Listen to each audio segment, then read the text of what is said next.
Okay, hello everybody and welcome to our January series of the flat roof membrane workshop.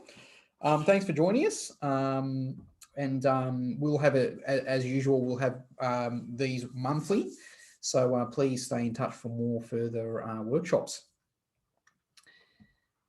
All right, just a quick intro.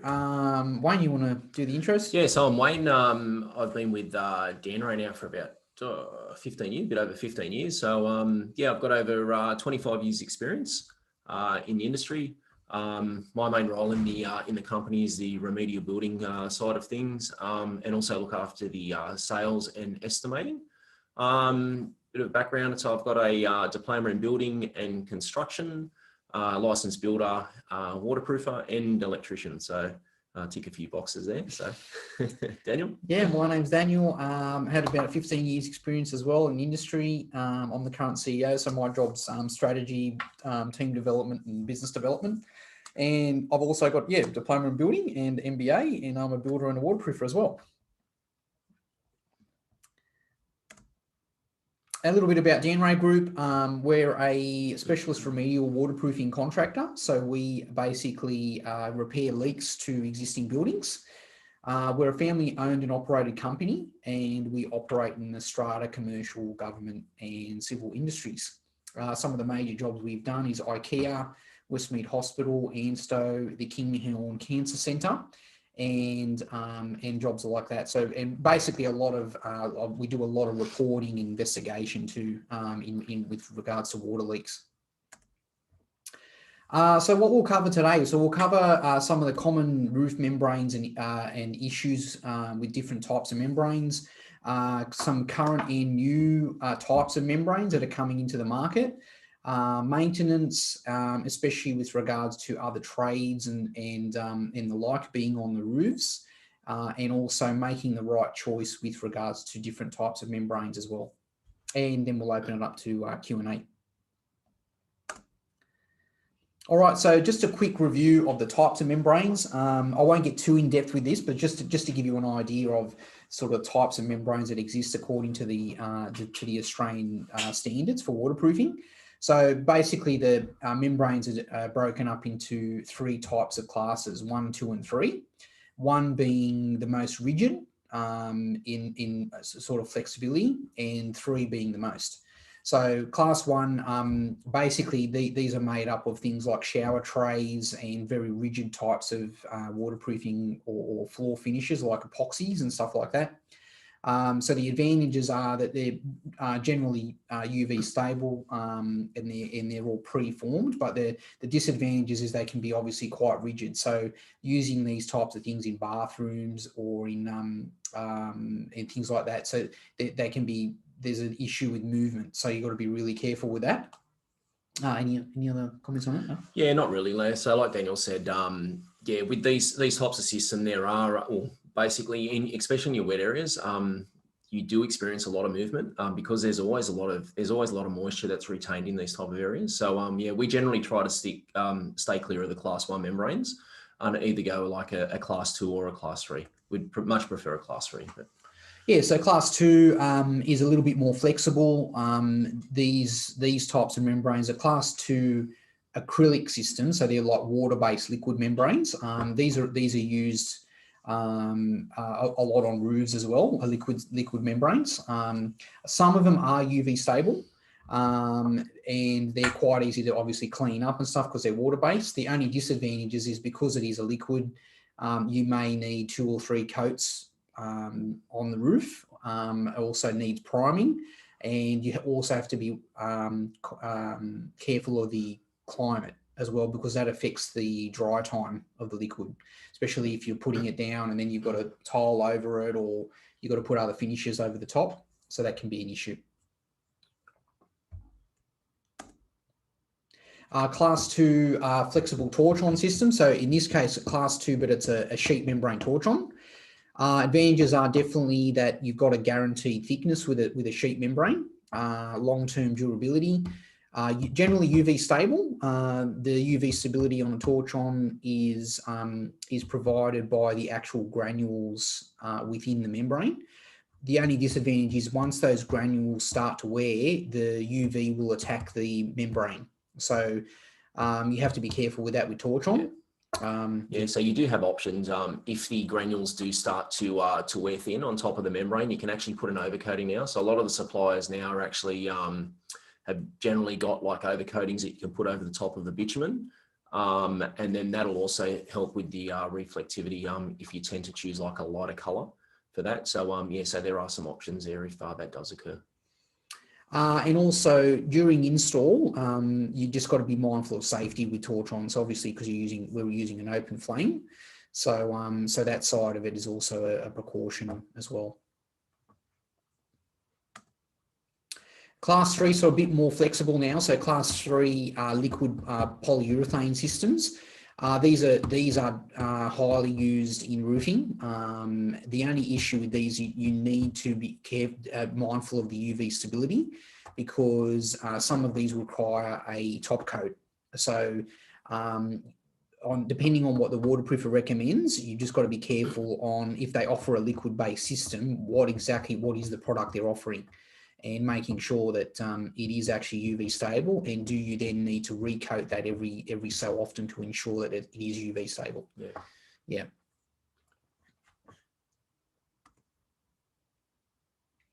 Class 3 sheet membrane. So these are what we would term as like single ply membranes. Heavily used in roofing, especially overseas. And you're seeing it more now in Australia. Great thing about these is obviously the uniform thickness, and these are very, very durable, these type of membranes, and they are root resistant as well. So they've got root resistant properties in them. And also the only thing with these, because it requires sort of high skill level specialist tools, things like that, the membrane is generally more expensive per square meter. However, the costs sort of outweighs the length of time that these membranes last. So once you've done it, it lasts for ages. Yeah, so there are a few suppliers out there that are now offering on like your class 2 membranes. They're basically offering like a 20-year manufacturer warranty. So you can actually still get that on a liquid applied system, although the benefits of a class 3 sheet applied membrane over a class 2 liquid is basically just the long-term effectiveness of the membrane. So you'll get like a longer lifespan of a sheet type system. So generally your PVC systems will basically offer some sort of, you'd probably be looking at say a 30 to 35 year lifespan of PVC. Depends on like obviously the thickness of the PVC membrane and the and the type of brand of it too. Other common existing membranes that are out there now is an older type is definitely hot roll and pour. That was used in a lot of older buildings. You got your older butanol rubber and asbestos-based bitumen. So it's commonly known as a Neurolite, I think it is. Neurolite, yeah. You'll see Neurolite used in the older types of roofs and stuff. These types of membranes, they can be tackled in different ways depending on what the outcome is.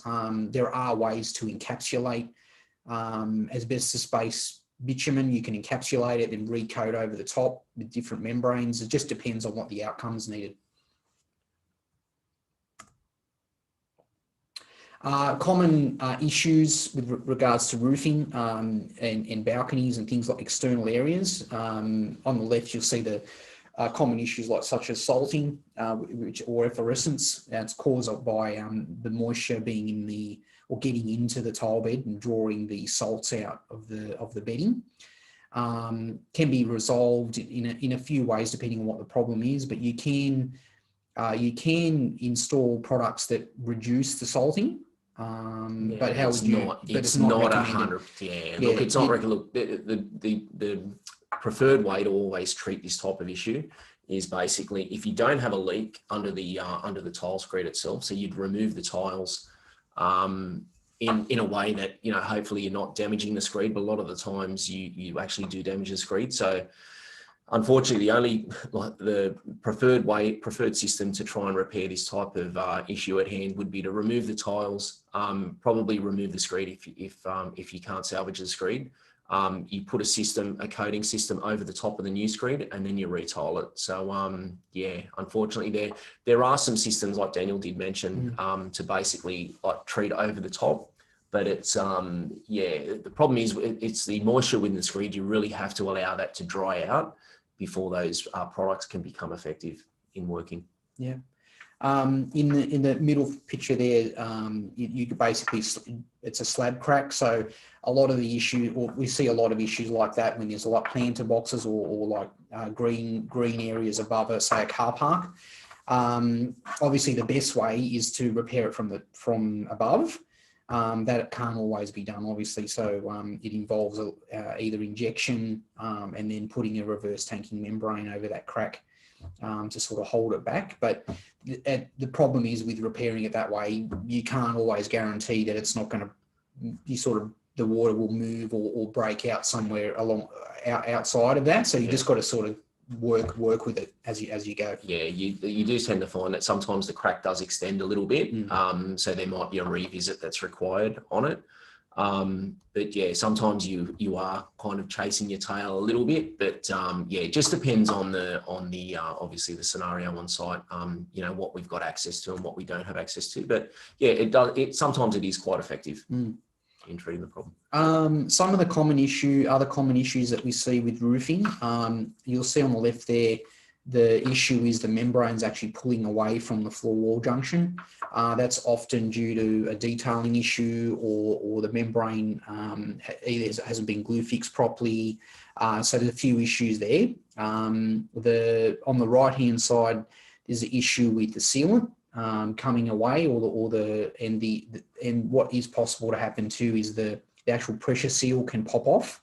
So, and that will allow moisture in behind the membrane on the roof. Other issues are the joints, so in the membrane. So so basically sealing those joints, ensuring that they're welded properly. And on the right hand side is also fixing down any services. So that's a job we did to fix down those pipes, those conduits. Yeah, so in that situation there, yeah, in place of the conduits and basically fixings through the existing membrane, we've replaced that like with a torch strap. So that's actually a piece of membrane that gets heat welded to the existing to the new membrane that's been installed, and just keeps everything intact. But the beauty of that, there's no penetrations through the actual membrane, so it relies on the bitumen bonding to the new sheet that we've put down. Nice. Box gutters is another big problem that we see a lot of. This is actually a job we looked at, I think. Yeah, hospital. I think that was out at RPO Hospital. Yeah. So that was so a lot of box gutters ended up leaking. Certain thing you just got to test to see where's it leaking, and we can install flashings and sealant in there to fix those. That's a very common problem, box gutters, and also detailing around any penetration. So we find that a lot of issues are around any time there's a penetration is a potential leak. So detailing around those penetrations is the photo on the right. That's an existing roof. I think that was on another hospital. Yeah, but what you see there, you've got I think from memory that was the old butanol or EPDM rubber that was installed, and then you've got an acrylic membrane over the top. Then there was a few other little patches at the top left-hand corner of that photo, but they're just like they're non-compatible membranes that are installed over the top to try and get a little bit more lifespan out of the membrane. But in actual fact, what it's doing, it's actually causing more damage because a lot of the membranes don't work with each other, so it starts to deteriorate. So you just got to be mindful of that. If there are some patch repairs to be done, choosing the right membranes. Yeah, so there's the same example on the left there. That's around the drain, and they've tried to patch it up as well with a liquid. Corrosion's a big issue too. So any corrosion that's seen on the roof, you can see there that's starting to rust away. Any cracks or anything in that parapet will cause moisture to go in behind the sheet membrane. On the left there is another issue with ponding. So although on a sheet it's not entirely critical if there is a bit of ponding because the sheet's quite durable, the issue there is if you have a liquid membrane. If you have a lot of ponding on a liquid, it will actually, depending on the liquid, it may cause it to like re-emulsify, which means basically it will start to go back to its original form. So that'll cause a big issue. Yeah, there are some liquid membranes that are okay with like obviously sitting water. So you can use like a cementitious membrane. So they're totally fine, like especially for tanks and so forth. But yeah, when it comes to a rooftop, you really want to try and stick to a sheet type membrane that's able to take that type of ponding. Yeah, and the other picture there is another crack into the parapet. So as you can see where the liquid is flashed up, and you can see the crack there. So there's already moisture sitting in that crack. So it's straight away, it's going to allow moisture in behind the membrane. Yeah, behind the membrane.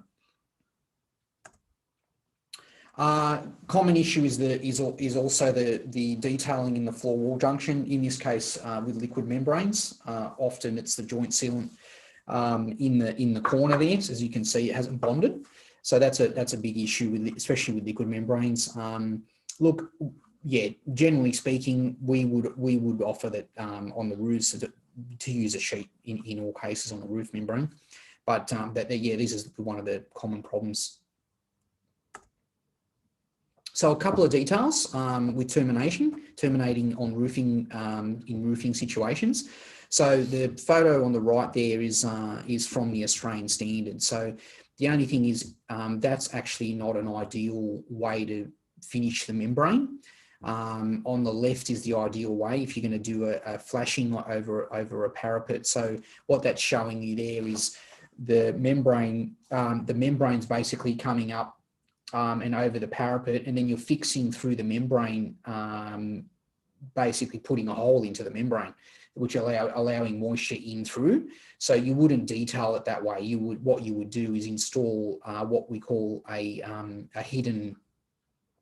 This is what's it? Concealed fixing. Concealed fixing. Yeah. So you would fix these brackets onto the parapet, and then the flashing, the overflashing then clips into it basically. So yeah, you've got another option. So that's with a basically like a traditional torch-on system. You'd probably look at that type of system.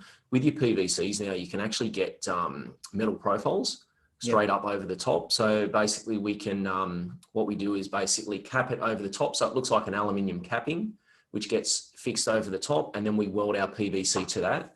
And it looks exactly the same, and you're actually getting a better finish at the end of the day. So we can get that profiled and have like a little kick out. So if you see on the right-hand side photo there, the diagram, where it kicks out, we can actually get the PVC cappings made to that type of dimension as well.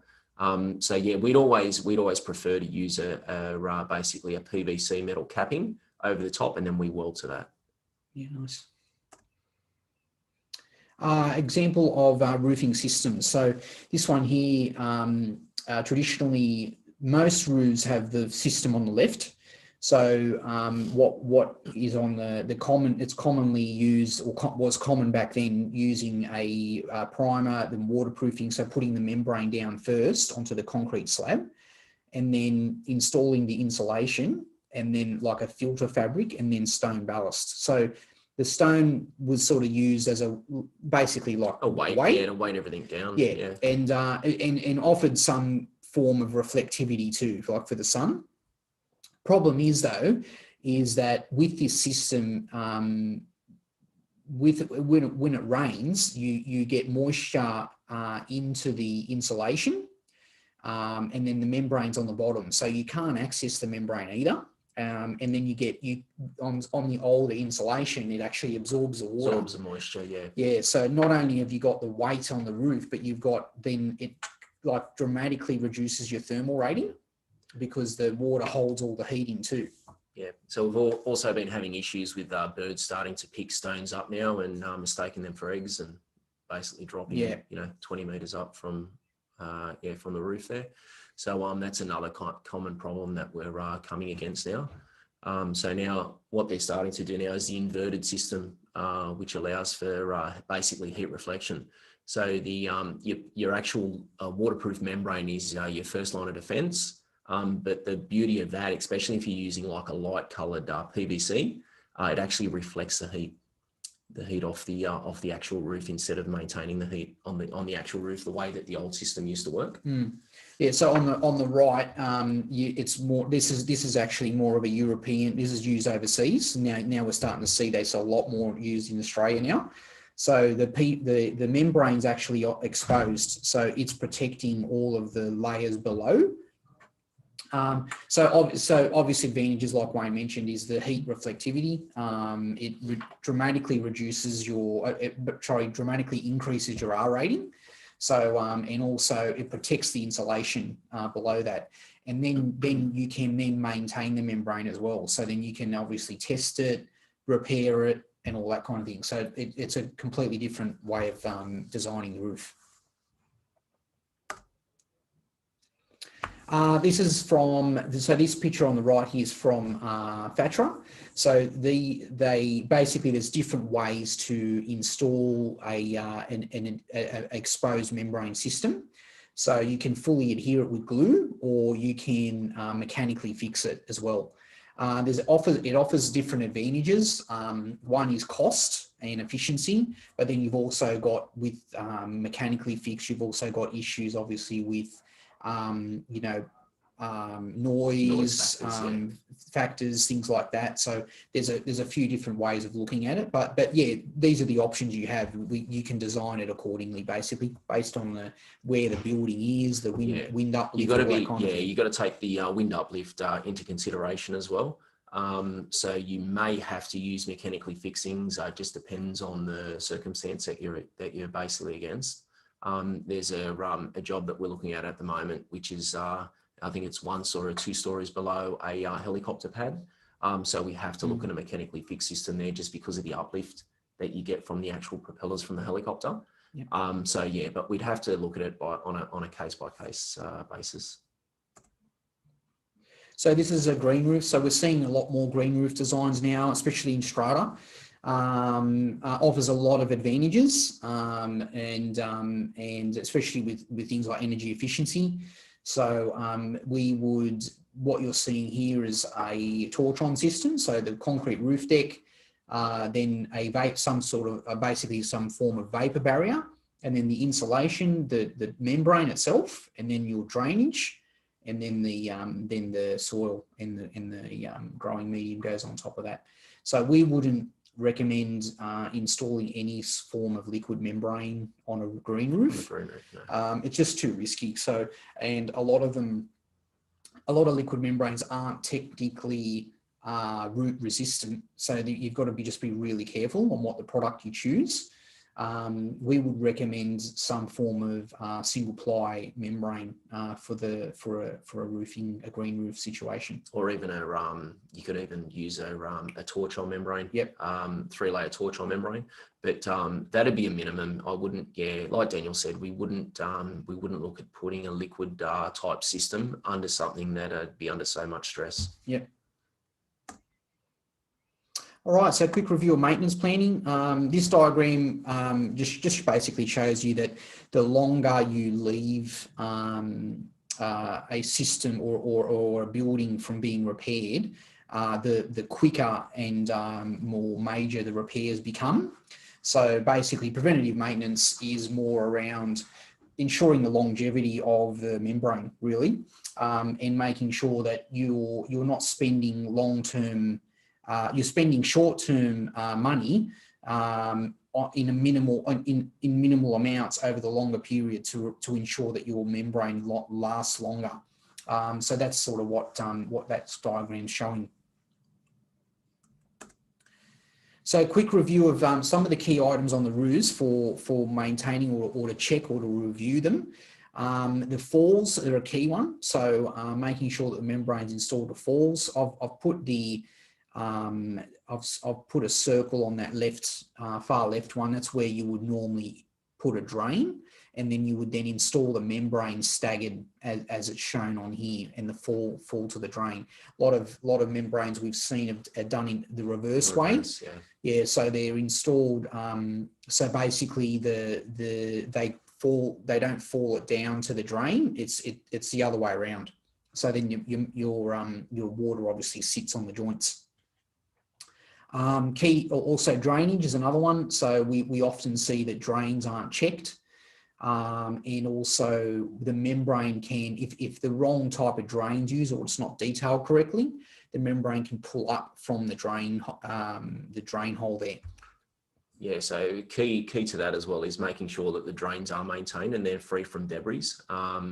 So yeah, the last thing you want to do is put a new membrane system on the actual roof and then not have someone either maintain it or just to keep it clean, just the debris. So you got to remember that the drain's always the lowest point.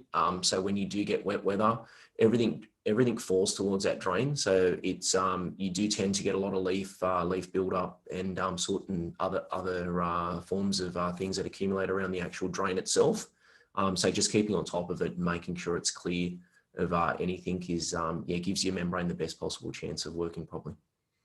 So straight from the standard, this is another thing to look at is the termination on how roofing membranes terminated. This is ideal for the single ply membranes I mentioned. Torch-on, you can do that as well. This detail is ideal, and you're actually the difference is here you're actually cutting into the parapet and you're terminating inside the parapet. So any moisture coming down this wall is going straight onto the membrane. Yeah, so it's not giving it a chance to actually get behind it. Yeah. Detailing, so a lot of sheet membranes here. This is one way of doing it. This is from Seeker, from their website.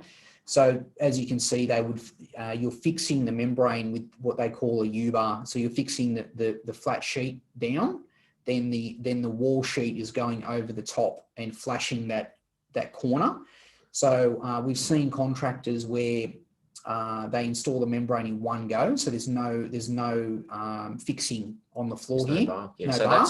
That's totally suitable for a butanol type system, for your Arctic system, sheet system, and possibly also for your torch-on. Just depends on the situation. But with a PVC, you always need a floor wall junction bar there. And that helps keep everything in place. Yeah, because the issue with this is the expansion and contraction. Yeah. So the membrane, what you don't want is the membrane pulling away from the corner. Exactly. Yeah.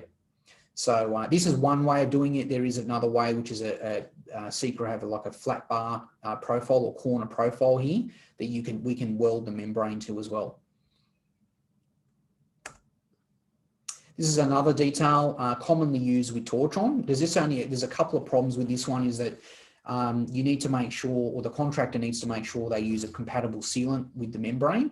And the issue with this detail is the point of failure, there's one single point of failure, which is the sealant. So if the sealant wears, you basically you'll get moisture in behind this membrane. That's the problem with this type of detail. But it's commonly used with torch-on, but it's just maintaining. It is, yeah. It is an acceptable way to detail it. But you just need to be mindful that if the sealant does look at peeling away after the 10-year period, or it could even be a 5-year period, you just got to be on top of it and just be mindful that if that's the case, it may need to be cut out and redone. Like I mentioned before, penetrations is another big issue. Common things we see is that the clamp around the pipe is often missed. So you basically want to ensure that the membrane is being held and clamped onto any extrusion out of the roof.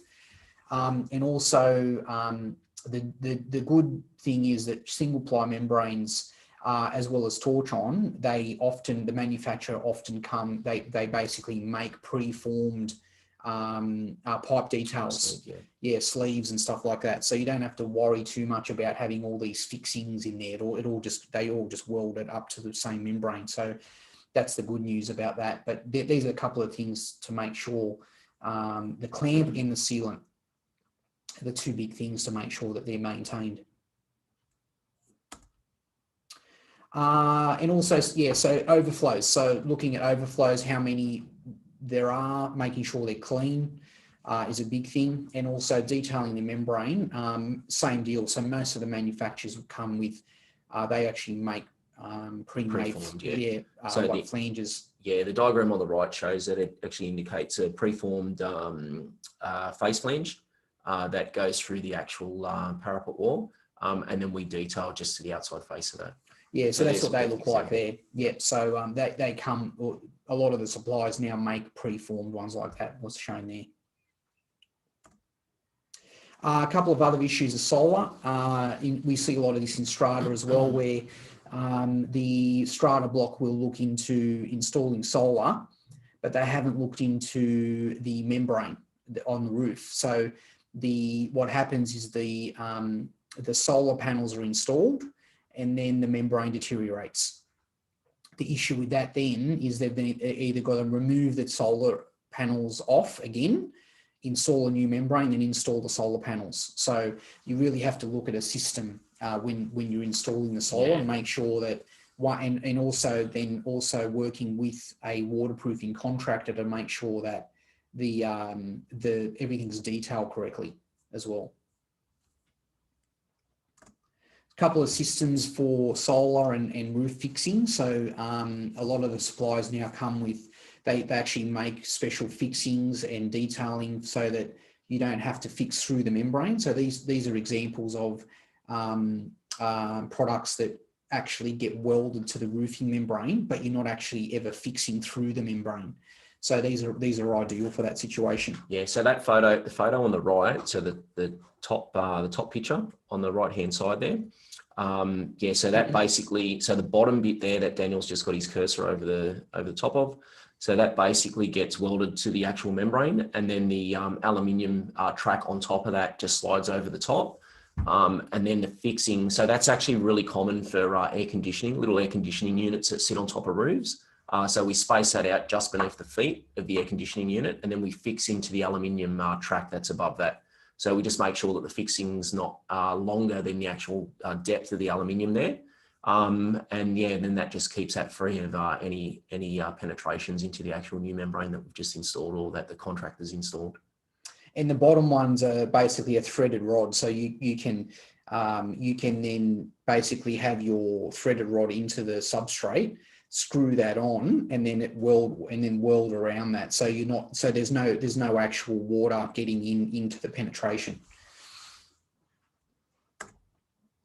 Other maintenance, so on the roof, so just cleaning up of trades, that's a biggie. We found this basically bucket of stuff after 12 months of being of one of the roofs that we worked on. So just cleaning up, and we find that a lot of the trades use silicon to solve most of the problems. Most silicons won't be compatible with the membranes. So it's really important to ensure that things are being sealed properly. Yeah, so once any of the roof, so if you've had, say for argument's sake, you've had your roof that's just been redone, we highly advise that you keep just some sort of trade register of who basically works on top of the roof. At least then it just keeps yourself protected, and just making sure that the contractor that works on top of that roof, if there's any drilling or any penetration to be done onto that roof itself, they're just making the waterproofing aware, because it doesn't matter what contractor installs a new membrane to that roof, if they're not made aware of that and there's been any penetrations made through their membrane, it'll void the warranty straight away. So it's just keeping on top of that. Cleaning, so on a lot of the single ply roofs, we actually offer a maintenance plan and also provide cleaning. So especially with single ply, like for example this roof here, when it's clean, it just basically restores a lot of its properties. So especially with its heat reflectivity, things like that, and just overall looks nicer as well. So it just keeps the membrane fresh and keeps the roof looking good. And this is basically an example of what we would do as a maintenance checkpoint. So just making sure that each of the areas are assessed, and then marking out where all the issues are, and then triaging those. So basically giving a severity rating, and then seeing where we need to repair first, or what might need to be done urgently, and we can submit that to the strata manager. So quick review. So just to recapping the three types of classes of membrane. So generally with liquids, you'll get 5 to 10 years from a supplier, like as a supplier warranty. Look, they have known to go up to 20 years, but that will be in particular membrane cases, and also you may have to reapply certain top coats. Certain top coats, possibly every 3 to 5 years or so. Yeah. But generally lifespan 10 plus years, somewhere around that. Bitumen sheet on a roof, you definitely get a longer warranty. So you'll get 20-year warranty generally on a bitumen sheet membrane, and the lifespan is longer as well. So you'll get you generally get about 30 or so years. But keep in mind that's also with checking, maintaining, making sure the roof's not damaged over the years. And then the last one's your class 3, so like PVC, butanol, single ply membranes. So generally you'll get a 20 plus year warranty on that, and the lifespan is a lot longer. So it's been known to get up to 50 years on a single ply. These are some examples. So on the left, you've got the PVC, and there's another one that's called TPO as well. That's a similar type of membrane that's used on roofing. The middle, that's what Tortron looks like. And then on the far right is a butanol Ardex system. That system there, you can also direct stick tiles too. So you can install that over the tile bedding, and then install the tiles on top. Quickly on root resistance, so especially with green roofs and things like that, just be really mindful on using liquids. That's what we mentioned before about using it on a green roof. This is what can happen, and roots just once they find a small pinhole, they will attack it. So and also be mindful of the type of plants and greenery that you are installing, making sure that the root system's not too aggressive. Yeah, that's a massive problem that we've been coming up against. So they there might be these planter boxes that are built and a certain type of membrane that's installed. So when the waterproofer installs the membrane, they're not known to what type of plants are basically being installed. So it's always good for the waterproofer to understand, right, what's the type of plant system that you're looking at putting in. But we always prefer a non-aggressive root style plant. So just something like a little hedge or something like that is always always preferred for a planter box, but try and stay away from like the aggressive root style trees that a lot of clients tend to put into their planter boxes. So, and there's some of the examples of some of the suppliers' products that are root resistant. So the Root Repel, the Sanafil, Flagon, and the Index Defend. That's a Tortron. So the other three are all single ply membranes. Quick review. So on the iron triangle, we come across this a lot with our customers, and just being mindful of the sort of quality depends on time, cost, and scope of the project. And out of the three, out of better, faster, or cheaper, you can only really choose two at the detriment of the other one. So we find that cost is obviously a huge factor, and especially in strata, cost is a big problem, and also time. So the issue is that they end up choosing a lot cheaper membrane or system. And that then is the detriment of the scope and the quality, the time. So that's what ends up happening. So you have to really consider that all three constraints have to be taken into account when it comes to a good quality project. So that's really important to consider. Quick case study. So this is Lacey on Cooper, a job that we did for a strata complex in the city. And basically this was the state of the roof before we started. They really tried to stop water where they could, as you can see, but they had a lot of issues there with ponding and leaks through their existing membrane. So what we did We installed a PVC membrane under the tennis court, and then a Tortron membrane around the outer skirts of the roof there. That was the job. So this is us going through the job. So we basically had to prop up the pool deck a little bit, and then we could slide the sheets under there, the Tortron sheets, and that's some of the Tortron on the outer skirts. Yeah, so just back to the sheets. Yeah, so the beauty about a sheet as well is if you do have any plan or equipment or any instructions in way, if you're able to prop it up, all we need is like a 3 to 5 mil at a time. So what we are able to do then is slide the sheet underneath it. So that's the beauty of a sheet membrane. Like there's no dry times or anything like that. So in this case here, yeah, I think we propped up about 4 or 5 legs at a time, slid the membrane underneath, dropped it back down, and then we're able to weld it. So that's a real advantage of a sheet membrane when you've got some areas like this that are in front of you. And this is the tennis court area. So the reason which we put PVC on the tennis court was due to the thickness. So PVC is a bit thinner than Tortron, so under the tennis court it was good, so that you didn't see the laps too much under the grass. So that's us putting it down there with the automatic welding machine on the bottom right there. It basically you set the temperature and it welds the joints for you.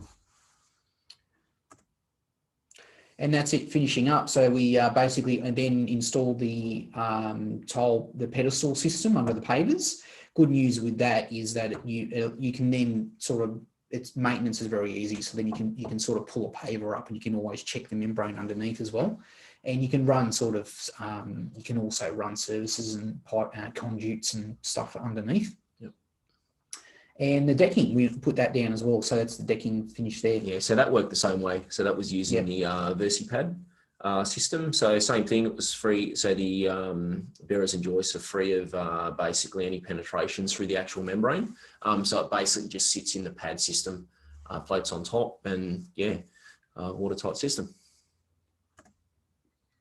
And the last case study is Morgan's Hotel. So this one here was a hotel. They had, I think it was about 50% occupancy or something, wasn't it? Yeah, it was pretty low. At the time, and they had a massive amounts of leaks into their hotel. So what we found was they'd installed 200 mil. They installed about 200 mil of topping on top of the roof, and they seem to think that was installed to try and lift the roof a little higher to be able to see the Harbour Bridge. Yeah. So we as you can see, that was a huge job to remove that. And then we installed a similar system. So we installed the Sika Sanafil PVC roofing system. With the paver pads as well on that one. Pads, and then finish it off with a travertine paver. Yeah, so they were pretty happy with that. And their occupancies now 100% now. Yeah, so there are no leaks, which is awesome. Not sure what it's like with COVID at the moment. Yeah, but who knows? So that was a good job as well. So that is the end of our presentation. So if you want to pop some questions through, or you can also unmute. Either way, if you want to use the chat function, if there's any questions, more than happy to take any questions if you've got any. I'll give you about a minute or so. If there's any questions, we can answer them for you.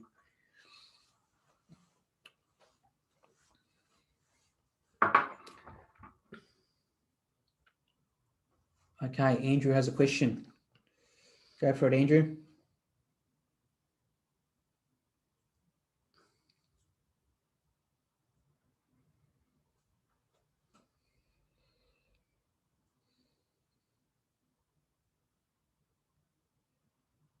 Yes, we do. So Andrew asks about the presentation. Do we record them? Oh, sorry, I think that was Sonia. Oh, Sonia, sorry. So yes, Sonia had a question as well. So yes, Sonia, yes, we do. So we do record these. So I will be, we'll be getting your details, and Renee will send you the link to these recordings. And Andrew's asked, yes, in the first, we showed a couple of examples. Yep. So about the examples, yes. So of each option. So so the lifespans of each option. So which, as in the types of membranes, or do you mean the types of detail? I think you might mean the types of membranes. Membrane, yeah, flexible membrane, hard membranes. Yeah, oh, yeah, okay, yeah. So do you want to go back to the? Yeah, so I can go back to that. 1 second. There was a slide on the. I think it was about 3 slides back. 1 sec.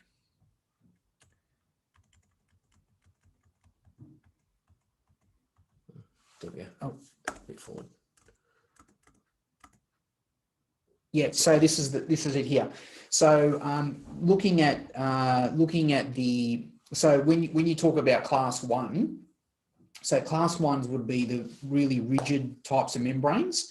So the lifespan on that now depends on the product itself, right? So if you're looking at it, say a shower tray, which is quite rigid, the lifespan on the actual shower tray would last ages, right? You wouldn't have much affecting that. The issue with, say, a shower tray is the joints. So then you've got issues with the joints and movement. Yeah, where it merges to the wall.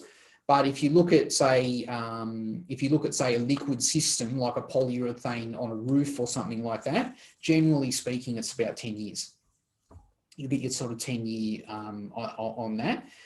Generally on roofing, in remedial, when we go to repair a roof, we would use either bitumen sheet membrane or single ply like PVC membranes. Reason being is actually their lifespan. So in the guaranteed thickness, things like that, so you can maintain them easier, all that kind of thing. So that's the reason why we use the other two sort of classes 2 and 3 types of membranes in that case. All right, any other questions? I think we might be good.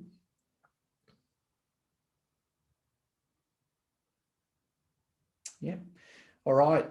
Thanks a lot, everybody. Thanks for joining us. I hope you enjoyed that session, and we will see you in... It's got one more. I think Andrew's got one more. Yeah. Oh, one more question? One more question? Yeah, no problem.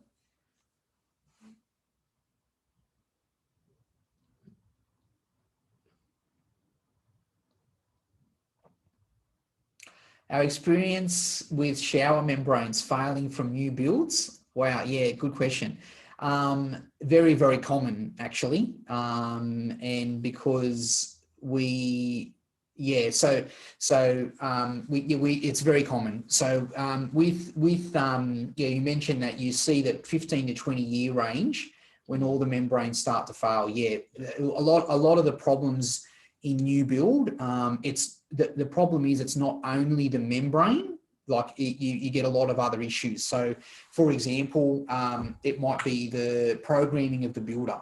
So they're not putting, like, not bagging the builders, but a lot of combination of errors can result in a long-term issue. So for example, you might get the waterproofer puts down the membrane, not enough time to cure. So then the tiler comes on, installs the bedding straight away. You know, you've got other trades that might walk on the membrane. Yeah, so there's a lot of things going on. Sometimes it's just the sequence of the builder. So you might find the membrane gets put down and then it gets left for, 3 weeks, and then they realise that the electrician hasn't, cut all his lights in and put his lights in, so he sets a ladder up on top. Generally in the new builds, the waterproofers generally water test. So they'll do their water test. If it's a liquid, depends on the type of membrane as well. You might have to leave it 7 days to cure before you can actually do the water test. Sometimes the builders don't like leaving it that long, so they just get the tiler in there 3 days later and put the screed down. There's a number of things that could affect the how effective the actual waterproofing is. With the shower trays now, a lot of builders now are starting to move with the times and go the sheet membranes in the showers. Good thing about that, it's uniform thickness, membrane goes down, there's no cure times, it's quick, it's easy. So it just depends. Like your older style home, so say 15 years ago, more than likely it's some sort of an epoxy system that's been reinforced, or a liquid-based system that's been reinforced as well. So you might find that these 10 to 15 year houses are starting to have issues now with their membranes. And also another thing that we're finding is just depends on the on how the owners actually clean their showers as well. So a lot of them are using like really strong bleaches and so forth. And what tends to happen is the grout starts to wear thin. Bleach gets in between the grout, sits onto the membrane, and then it basically starts to deteriorate the membrane as well. So there's a number of things that could basically affect it. And in saying that too, it's just the speed that they're getting built at too. So buildings are being built so fast, it's not giving things time to settle, to QR properly. So then you're going to get tiles cracking, you're going to get silicon, coming away, movement. It's just because of the speed that they're building these days as well. They're just building so fast. So if they're going to do that, it's really like a lot of things need to be considered by engineers, architects, and things like that on the right products to be used in building situations. So that's one of the major causes as well. So you'll likely be aware that the New South Wales Building Commissioner is really he's starting to crack down on high-rise residential. So we should hopefully start to see changes in the industry in that as well. But that's still a long time coming, I think, till it sort of goes through the industry. Yeah, definitely. Yeah. Awesome. All right. Well, I think that's it. Thanks everybody for attending, and keep a lookout for our next month's webinar, and we'll let you know when that's on. Really appreciate it. Thanks everybody. Okay, thanks guys. See you soon. Yeah, bye.